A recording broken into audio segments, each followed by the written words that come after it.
Hello, everyone. Welcome to another edition of In the Spotlight. I'm Mike Kenichi. I'm real excited tonight because I have seen this actress since around 1994. She first came onto the scene in the Motorcycle Gang. She's a writer, producer, creator. She's done everything, and it is my honor to introduce to you the one and only actress, writer, producer, Dawn Cody. And Dawn, I want to thank you for coming on today. It's a real honor. Hi, thanks for having me. No problem. So, Dawn, one thing too, we have like a little connection, not a big one, but I thought I'd let you know. Every year on June 11th, I celebrate another year of life, and you and your husband celebrate your anniversary that day. So, That's pretty true. cool. Yeah, so it's pretty cool. That's my birthday. That's your wedding anniversary. So, just a little trivia right there. But That was my grandmother's birthday, and she passed away years before we got married, but it would have been her 100th birthday on our wedding day. oh, So, that's awesome. so if you have the same birthday as my grandmother, then you must be a good person.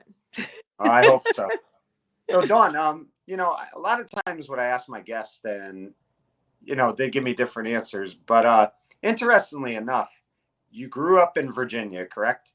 Yes. Right. And you really didn't kind of, I don't want to say start out acting at that point because you went to school first at the American Academy. But you really didn't go to Hollywood or Los Angeles till around age 19 or 20, correct?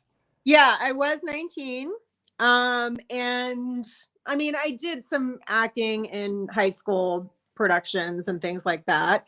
But I moved to LA when I was 19 years old and went to the American Academy of Dramatic Arts West, which right now is in danger of being shut down, and they're trying to raise money to save it. I'm getting a lot of emails about it.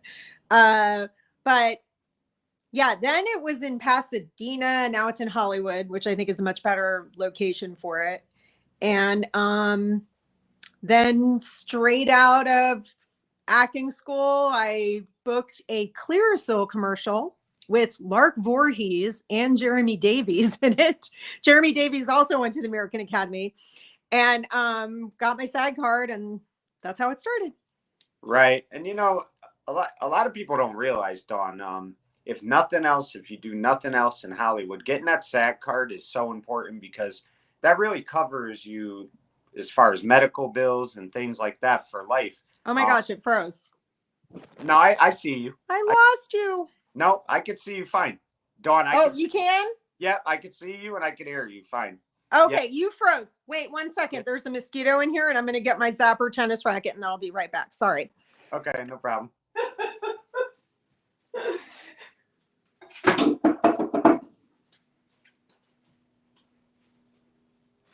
The mosquitoes love me, but they're no match for electricity. Sorry. Right. So, if you see me actually strange, that's why I'm killing a mosquito. Anyway, back to what we were talking about. Yeah, what I was just saying was people don't realize that if you do nothing else in Hollywood, the one thing that's important is to get that SAG card because in a lot of ways that helps with lifetime medical and things of that nature. So once you get that, I mean, you at least secure having lifetime benefits. So that's important as well. Well, you have to make a certain amount of money to get those benefits. And it also used to be, I mean, I don't know if we want to talk about health insurance on your show, but it used to be you made a certain amount of money acting and all of a sudden you had health insurance. And then it started to be you made a certain amount and then you had to pay to get your health insurance. And now the amounts keep going up and up and up and up. And a lot of, just regular working actors, it's getting harder and harder. But that's a story. That's a lot. Right. So the other interesting thing, though, Dawn, you talked about being in a Clearasil commercial. And I've found that so many actors over the years, when they first start out, commercials are what they have to do. I had Don Most on from Happy Days a few years back, and he told me how he had to do Burger King commercials. He had to do High C commercials, things like that. You have to do those things to kind of get your foot in the door. But I feel like it's always a positive to take those because you never know who's watching. Somebody might see something and say, he or she might be good for this part or another commercial, it could lead to another thing, and eventually it leads to bigger things. So doing commercials is always a plus, in my opinion. It also helps to pay your rent. Yeah. I mean, it's acting. It's not like people are just handing out jobs. People would always say to me, you should be in this kind of commercial, or you should do this kind of show. And I'm like, oh yeah, I'll just go out and do that. I'll just walk in there and tell them that you said I should do. It's not that easy. So you're just happy to book anything. I mean, it used to be people who were established movie or TV actors didn't do commercials, but that's changing, because it's even harder for them to make money than it used to be. It's tough out there these days. I'm not gonna lie. It's like, I love acting. I act because I enjoy doing it so much. But anyone that just wants to be famous, get yourself a TikTok. That's how, if you don't care about the craft and you just want to be famous, I don't know, figure out something crazy you can do to get attention, because that's the way to do it these days. You got to get so many likes and so many followers and all this stuff. And I'm glad it wasn't like that when I started out, because that's all it's all about anymore. Everybody's a influencer. That's how they get famous now. Yeah, it really it's kind of sad. Yeah, it's really true. Let me ask you this, Dawn. A lot of times when you're a kid, there's different things you want to be. Sometimes you want to be a teacher or a lawyer or a doctor, whatever it might be. I mean, did you have a passion when you were a little kid to maybe think about doing acting someday? I mean, was there anybody on TV that you saw that you were really influenced by, or did that just kind of happen as you got to high school? Well, it started off, I think first I wanted to be a ballerina, and I took ballet lessons for a long time. And, since I was like 5, and everything was like, I want to get on point. I want to get on point. And then once I got on point and it was a little more serious, and I actually danced in the Nutcracker a few times with the Virginia School of Ballet. The teachers were Russian and they were super mean. And it kind of took all the joy out of it for me. Like, I remember during one of our rehearsals, I think I sprained my ankle. I really twisted it badly, but I was so terrified of the teacher, I didn't say anything and I just kept dancing. And I was probably like 7, 8. And then from there, I got into horses, and I rode luckily where I was in Virginia, it was kind of the best of both worlds. It was Northern Virginia. So we were very close to DC. Both my grandfathers worked in DC. One was in the State Department. The other one was a lawyer for the IRS. And so I had that whole experience going to the Smithsonian and the city experience, but also we were just on the border of rural. So there was 100-acre horse stable, Potomac Equitation, that I used to ride at, and really loved horses. And I was like, I'm going to be, in the Olympics riding horses when I grow up. And then my family's like, that's really more of a hobby, a very expensive hobby. It's not really like a career so much. I'm sure there's things you can do like horse training and stuff like that. And then I was actually in a school play in high school. And by this point, I had gotten into sort of my death metal punk phase in my life. And people were starting to kind of think I might get into trouble, though I just always managed to never be in trouble. And I was cast in Splendor in the Grass. And I was Ginny, the Warren Beatty character's sister, she was a flapper. It was the 1920s. And she was kind of like this fallen woman. And there was a scene where everybody's wearing like black and white in the scene. It's like a big party scene. And I come into the scene to confront my brother, and I'm wearing all red. Everybody else is in black and white. And I was like drunk, and I get up in his face and I tell him off. And at that moment, I felt the audience sympathy go from the main character to me. And that was it. I was like, wow, I affected a room full of people that I go to high school with. Yeah. And everybody was just like, oh my God, that was so amazing. And I think after that, but it was like the connection with the audience actually was what gave me the acting bug. And then I was like, oh, here's the school. I'm like, I'm ready to go to college. And everybody's like, we don't have any money. And I'm like, okay, well, here's a 2-year acting school. At the time, my father was living in LA, and left there, moved out to Virginia, drove across the country with my mom and my dog, stopped at some stuff, looked at the Grand Canyon. My dog almost chased a squirrel into the Grand Canyon. Luckily, I pulled him back just in time. And, went to school, started auditioning, did the grind for many, many years. And here I am now, still I'm in Long Beach now, but very close to LA. And how important was it when you were at the American Academy of Dramatic Arts? Because you're learning, I don't know if you learned the rules of the game, but you're at least learning how to be an actor. I mean, you really are, and they're teaching you different things. How essential would you say that was to the development of your career?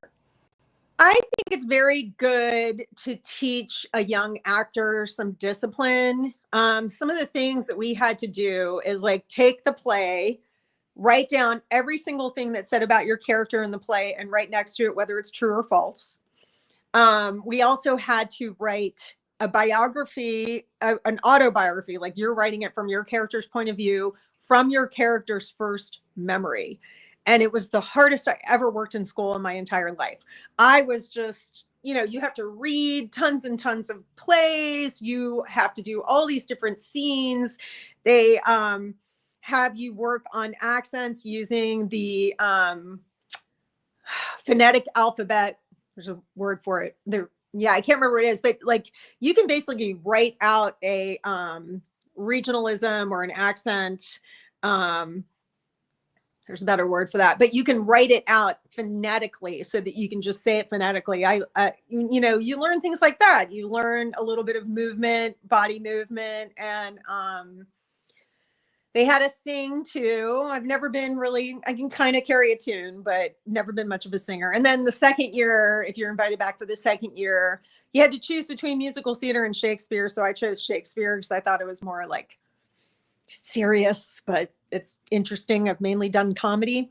Even my work in Phantasm was kind of comedic a little bit, and that's how I knew David Hartman. So so I think for someone fresh off the boat that doesn't know anything about the industry, just to have 2 years of disciplined immersion in acting was very good. I mean, you've got to have some training. Like if you know some people and you can get a really good acting coach that's well known or whatever, like that's what I started working with later. But it was a good introduction to Hollywood, especially not knowing anything and being from somewhere else, for sure.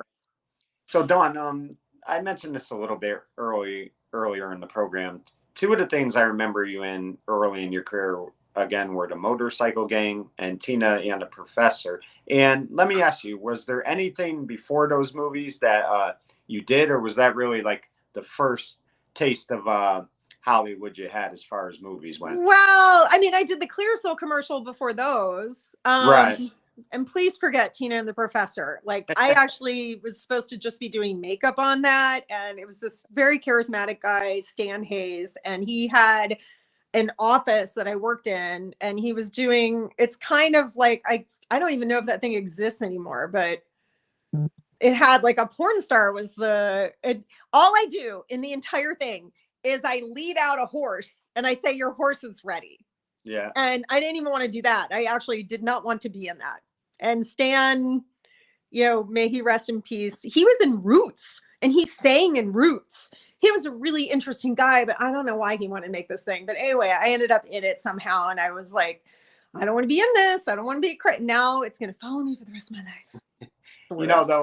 The Motorcycle Gang, I thought that was an interesting movie because as I'm watching it, it seems like it starts out maybe in the late 50s. It was very unique in the sense that, it would go from there and it would continue to evolve. But I thought your character Bunny brought something to that movie. I know, like, where did you watch that? Where did you even find that? Oh, I've seen it on YouTube. I mean, you can find YouTube. anything. Yeah. I haven't thought about these things so long. Well, that was actually Showtime did remakes of all of these movies from the 50s. Yeah. And actually, who was in that? I think Jake Gerald McRae. Busey. Yeah. Jake Busey was Yeah. in that. And then one time I somehow ended up at a Super Bowl party. Was it at his house? Luke Wilson was there. It was very strange. So he was there and his dad was there. Gary Busey was there. And, you know, he fell off the motorcycle. Like he was a big no helmet guy. And then he got brain damage from not wearing a helmet. And he was like talking to me and he was like almost sitting on my lap at the super. It was an odd experience, but I was able to say to Jake, I was like, hey, we were in that same thing together. And Carla Gugino was in that. And Gerald McRaney. Yeah.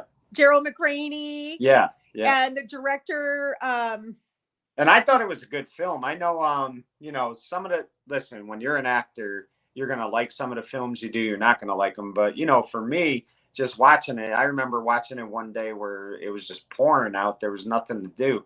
And I said, wow, you know, this is a pretty good film. It probably didn't get the best, you know, reviews, but I thought it was really good. So, I mean, sometimes what I think people need to do is when you watch a film a first time, don't go by the first time you watch it a couple of times because you catch things in there later on and the film becomes better sometimes. Yeah. But, you know, sometimes you're just wasting your time. Yeah. That's true of something. If you're hearing a lot of good things about it and you feel like you're not getting it, yes. But if you're just like, wow, this is, I don't know. One of my ex-boyfriend, Dan Harmon, used to watch really bad movies all the time because he would be thinking in his mind how he could fix them. And I think it also just made him feel better. Like I'm very talented because this sucks.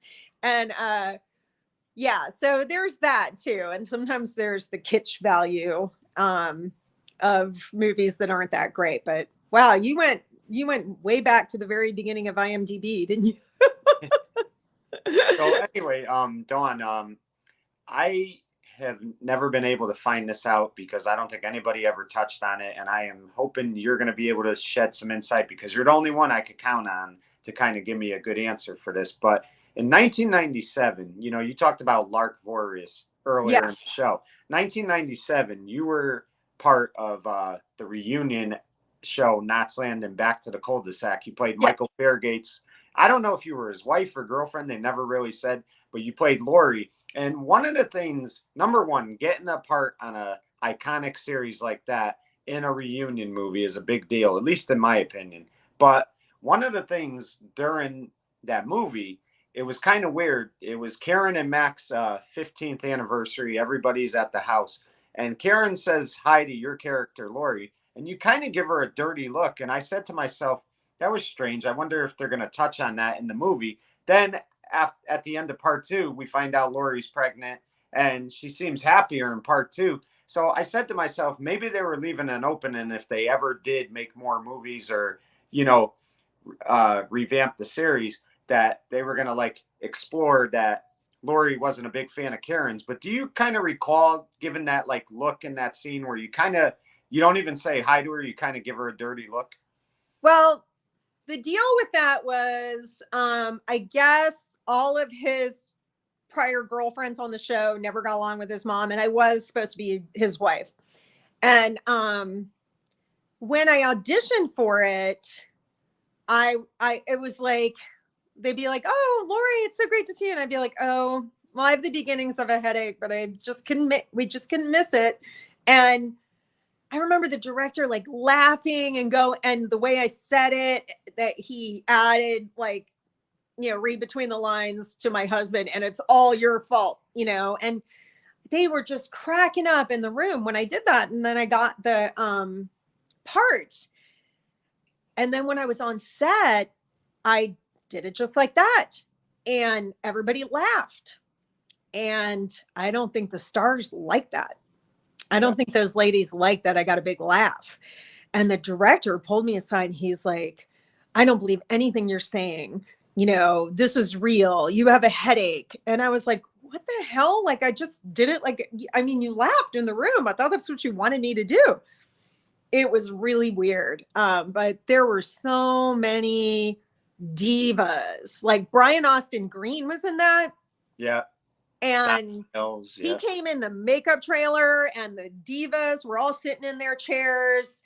And he's like, "Hey, I'm Brian." They were like, "Oh, kid, you need a shave. Here's a razor. Go back in your trailer and shave." Like, he was treated like, and that at that time he was, a Huge. star still, Yeah. and he was just treated like some kid. Like, go back in your trailer and like, I think that director was probably dealing with so much diva drama that he took it out on me a little bit. But whatever, I was there to do my job. I did my job.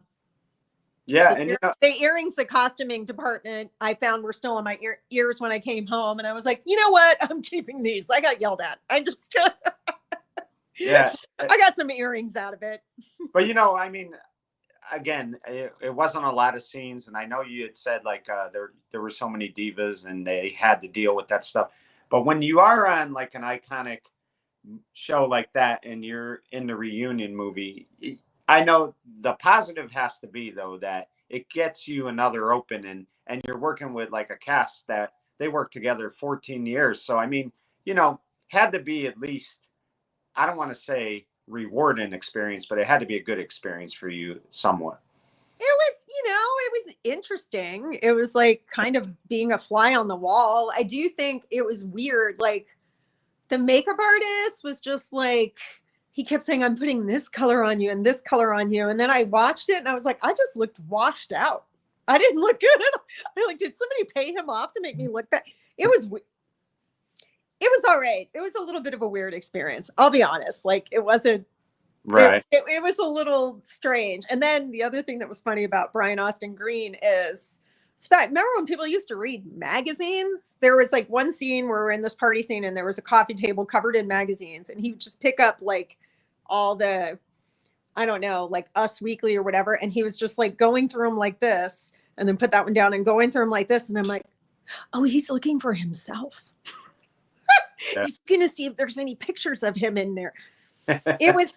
It was interesting to watch all the dynamics and see everything that was happening. Like, those ladies they all had these very particular slippers that their assistant had to hold. And as soon as the scene was done, they kick off their heels and they put their slippers on. And I can't remember. God, now I can't remember anybody's names. And they also, that really strong minty breath spray. Yeah. Like, to perk themselves up before a scene, they would use this breath spray. It was like walking into another world. It was very interesting. Yeah, definitely was. And like I said, I always wondered about that. The few times I watched it, they kind of, like I said, they hinted that she didn't really like the character Karen, but then like she was fine in the part 2 episode. So it was, I always wondered about it, but I said in the back of my mind, I said maybe that was like their way of saying, if this does well, we may go do another movie, and Lori's part will be more than it was in that episode. But it to me, it was I didn't think that reunion was as good as I thought it could be. I thought it was kind of forced at times. So No, really? yeah.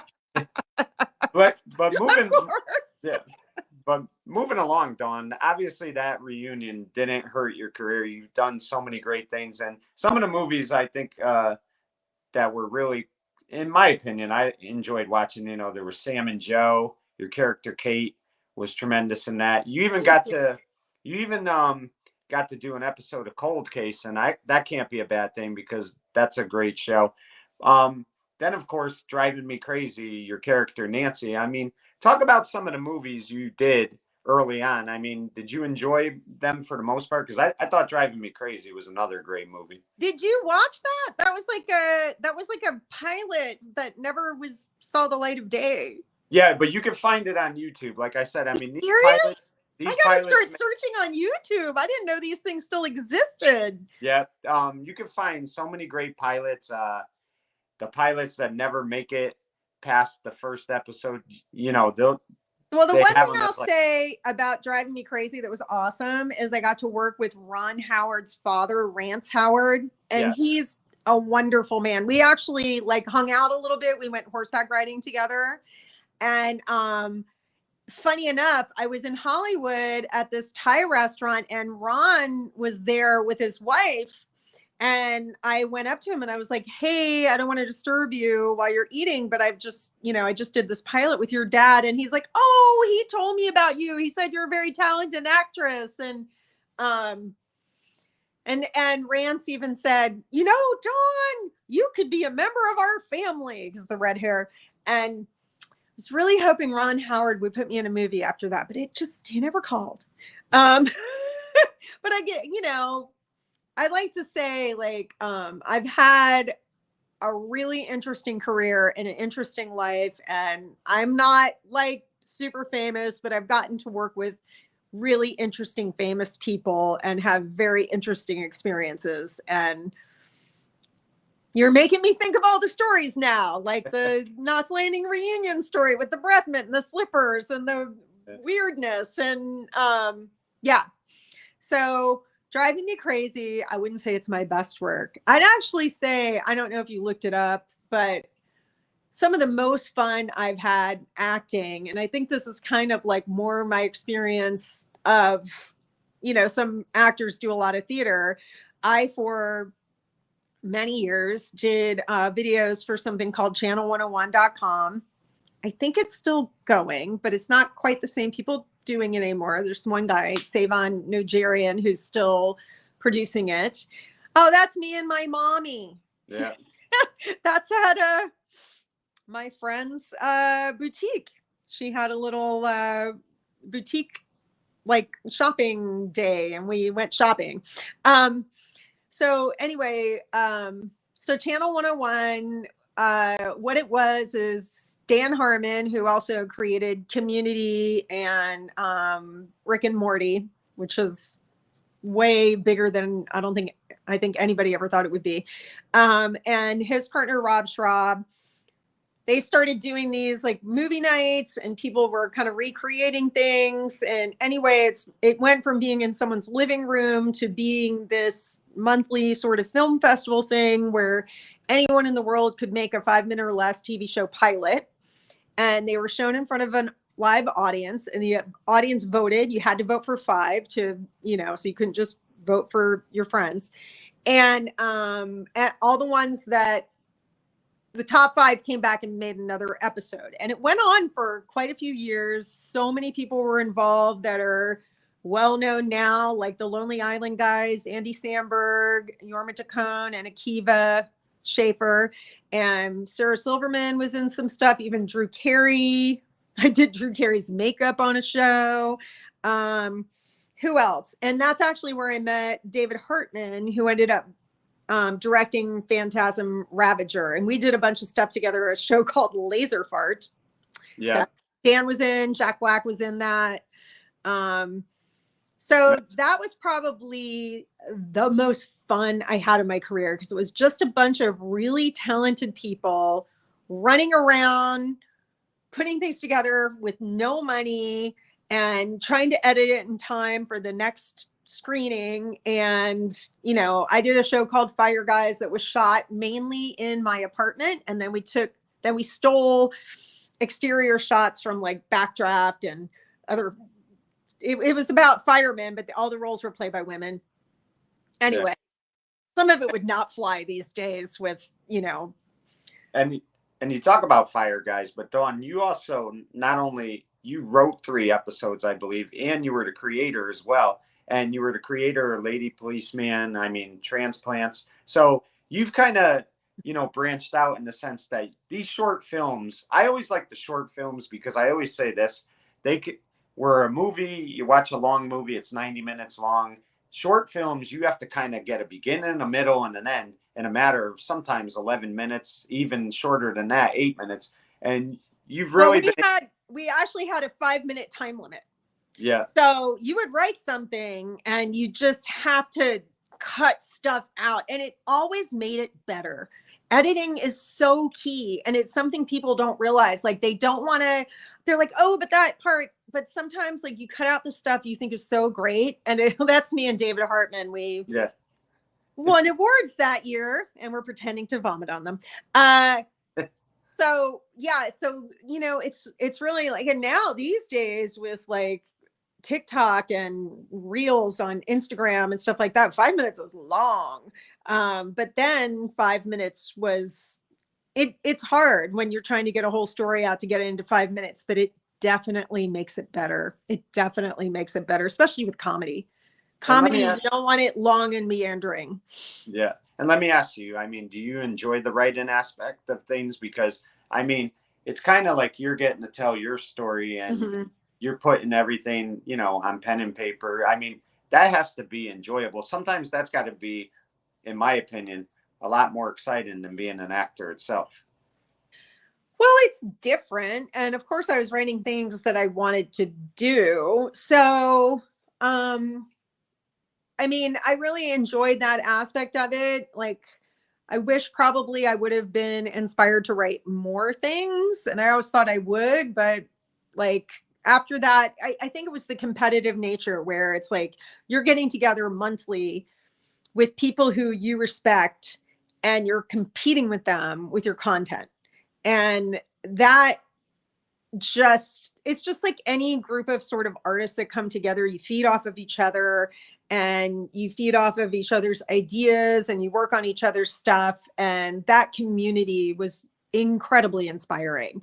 And especially since we were doing it all for no money, and you know, people in the industry kind of knew about it. A lot of comedians knew about it. A lot of comedians were in stuff, and it was kind of easy to get people to do things just because other people had. Like, there was one show, the show that had Drew Carey in it, like Jeff Davis, who was in a lot of Channel 101 stuff. He's now with Whose Line Is It Anyway? He met Kato Kalin. And he's like, oh my God, we got to put you in the Channel 101 show. You're Kato Kalin.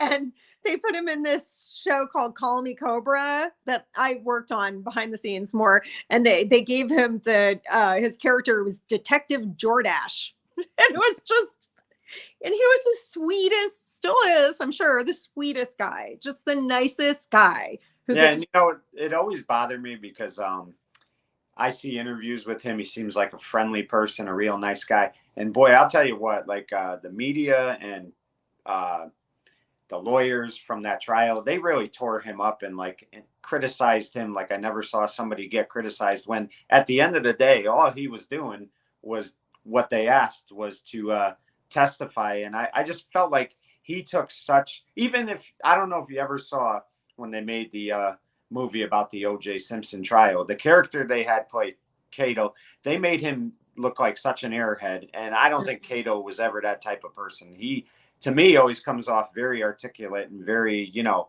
intelligent when he's. Yeah, he was, I mean, he was originally a baseball player, and then he was out here, you know, pursuing acting, and he was really close to that family.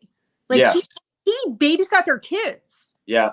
And then he walks into seeing somebody he's that close to, you know, murdered. And he was close to their children. I mean, it was really sad. He's like a Greek tragedy. Like, he's like a character from a Greek tragedy. He's told us one time that not a day goes by where someone doesn't say something to him that really hurts his feelings. No matter where he goes. Yeah. He just gets disrespected, and he's so preemptively nice. He's just like, hey man, how's it going? I'm Cato. And like, he just tries to be like nice and warm preemptively. And it's like almost like a self-preservation, like a defense mechanism. Like, I'm going to be kind to you, so maybe you won't be horrible to me, because everybody feels like they have permission to be horrible to him. It's very sad. Yeah, it really is. But getting back to your career, Dawn, you know, you touched on this a couple times during the show, but Women of Phantasm has been really, in my opinion, it's a cult classic. I mean, it's taken on a life of its own. Just talk about being able to do that. And to me, that has to be right up there as one of the best things you've ever done in your career. Well, you know, just being part of the Phantasm franchise at all has been a wonderful experience. You know, it's just because I remember, I think I saw Phantasm 2 first, and you know, it's just a movie I've known about like for a really long time. And then what is asked to be a part of it and meet all of the actors that are so well known with this cult classic. And I was a little nervous, and they're so nice. And Reggie and Gigi are just the kindest. And all of them, Lady in Lavender and everybody that I worked with. And then Gigi had this idea because, you know, she's like, all these strong women have been part of the franchise, and why don't we do something with all of them and bring them all together? And you know, I remember we did HorrorCon, I think it was in Burbank a few years ago. It was like before the pandemic. And we all came out on stage together, and she was introducing us one by one. And every single person that went out, some of us had just met. We were just clapping and cheering for each other. And it was just an instant feeling of camaraderie. And all of those ladies are just class acts, just really great ladies. And this is all Gigi's doing. Like, she brought it all together. She's trying to get us to go. You know, it's like we were really like geared up to go. We had all these plans to go to more cons and be together. And, you know, it's really fun to sign autographs and meet the fans, and spelled PHAN, by the way. And then COVID just shut everything down, and we're like, okay, I guess this is stopping for now. So hopefully it'll get recharged, and we'll get back into going out and meeting people and, you know, shaking hands and stuff. And those type of films, Dawn, I mean, they are cult classics. And Yeah. you talk about these Comic Cons and things like that. People the fans are such diehard fans of this stuff. They religiously go to it no matter where it is. They'll make the trip. They fly across the country. Yeah. Like there's like one guy, he came from like, I feel like it was like Illinois or Ohio, or I can't remember, somewhere like, but he flies to all of them just to meet, you know, and you got to go meet people while they're still around, because, you know, it's like we lost the tall man, and everybody's starting to get a little older, so it's good to go meet people while you can. And I think that, to me, you know, critics, like I said, they're gonna always critique stuff that you as actors do, no matter what it is. I mean, sometimes good, sometimes bad, but really the validation to me is stuff like this, where these Comic Cons happen, because really the only validation you really need, I mean, is the fans are the ones who go out and see this stuff. So if the fans are making trips from miles away and, you know, flying cross country, whatever it might be, that's got to be the validation that, you know what, I know I'm a good actor. I know I'm a good actress, because the fans are what really decide how these films are going to be. Yeah. And I agree. And, you know, it's just that you did something that people enjoy, right? And they, you know, the Phantasm fans, we started shooting Ravager, and then like we completed it like years later, and I was just sworn to silence because they are rabid for information. So I couldn't put it on my resume. I couldn't say anything about it for what felt like the longest time. And you know, it's just so nice to be able to talk about it. But the fans know way more about the series than I do. I mean, I've watched the movies, but like I defer to them. Right. And they tend to be, you know, a very intelligent, interesting group of people, you know, that I really enjoy talking to. So it's very cool to get to meet them. Right. So let me ask you, Dawn, what could we expect as fans from Dawn Cody towards the end of 24 and beyond? Do you have any projects coming up that you'd like to share? Nothing right now. That's me and my kid. Yeah, that's kind of what I've been putting my energy into, is raising the child and living here in Long Beach. But some of my friends call me in for stuff every once in a while. We'll probably be doing more horror cons in the future with Women of Phantasm. And, if anything else comes up, I'll definitely let you know. Well, that sounds great. And Dawn, I want to thank you for giving me a few minutes today. It was a real pleasure for me. I'm very honored to be able to interview you. You know, enjoy your career very much, and I really do applaud the work you do. I mean, it's one thing to be an actor, but to be a writer, a producer, to do everything that you do, you really are a credit to the industry, and I really congratulate you on that. And thank you for giving me a few minutes. Oh, that's very kind of you to say. Thank you. I enjoyed this. Thank you, folks. That's the one and only Dawn Cody.